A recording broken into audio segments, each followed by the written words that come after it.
வைசவி வந்து 10th படிக்கிறாங்க. பக்கத்தில வீட்ல இருந்து கொஞ்சம் தூரம் நடந்தே போயிருவாங்க. கொஞ்சம் தூரம் இவங்க நடந்து போயிட்டு வந்தாலே மூச்சு வாங்குது. உட்காந்துட்டு எந்திரிக்க சொன்னோம் அப்படின்னாலே மூச்சு வாங்குது. இவங்க நடக்கிற போதே நல்லா தெரியுது. அந்த கால் வளையிறதெல்லாம் நல்லா தெரியுது.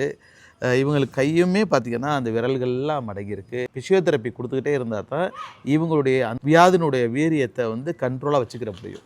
வைசவி நல்லா படிக்கிறீங்களா? நல்லா படிங்க. ஓகே. Thank you. இவங்க விபூஷா. இவங்க 6th ஸ்டாண்டர்ட் படிக்கிறாங்க. இவங்க எப்படின்னா வீட்லேருந்து ஸ்கூல் பஸ் வருதுல்ல, அது பஸ்ஸில் ஏறி ஸ்கூல் பஸ்ஸாடா? ஸ்கூல் அதில் பஸ்ஸில் ஏறி போயிடுறாங்க. இவங்க பார்க்குறதுக்கு வந்து இவங்களுக்கு மஸ்குலர் டிஸ்ட்ரோபி மாதிரியே தெரியாதுங்க. ஆனால் இவங்க நடக்கிற போது நல்லா தெரியுது. அது மட்டும் இல்லைங்க, 3 பிள்ளைங்களில் அதிகமான பாதிப்பு இடுப்பு பகுதியில் ஒரு சைடு இவங்களுக்கு தான் அதிகமான பாதிப்பு இருக்குதுன்னு சொல்கிறாங்க. பிபுசாவுக்கும் தொடர்ந்து பயிற்சி தேவைப்படுதுங்க. தேங்க்யூ பிபுசா. நல்லா படிக்கிறீங்களா?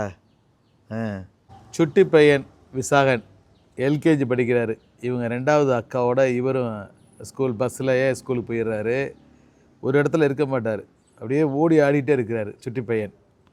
ஆமாம், இவருக்குமே பார்த்தீங்கன்னா கையில் எல்லாம் நிறையா பாதிப்புகள் இருக்குது. உட்கார்ந்துட்டு எழுந்திரிக்க முடியாது. அப்புறம் வந்து பார்த்தீங்கன்னா காலை கடன் போகிற போது, டாய்லெட் போகிற போது இவரால் உட்கார்ந்து போக முடியாத ஒரு சூழலில் இருக்கிறாராம். ரொம்ப சிரமப்படுறாராம். நின்றுக்கிட்டே போகிற மாதிரியெல்லாம் சூழல் இருக்கான். இவருக்குமே தொடர்ந்து பயிற்சி தேவை. இன்னொன்று குறிப்பாக சொல்லணும் அப்படின்னா, இவருக்கு வந்து இப்போ 3 வருடமாக தான் இவர் நடக்கிறாராம். அதுக்கு முன்னாடி தொடர்ந்து எத்தனை வருடம் கொடுத்தீங்க?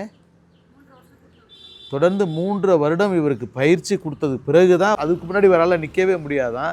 அதுக்கப்புறம் தான் இவர் நிற்கிறாரு, நடந்து ஓடி திரிகிறாரு. அப்போ அந்த பிசியோதெரப்பி பயிற்சிங்கிறது அவ்வளோ மஸ்ட்டாக இருக்குது இந்த குடும்பத்துக்கு. அதுக்கு தான் ரொம்ப சிரமப்படுறாங்க.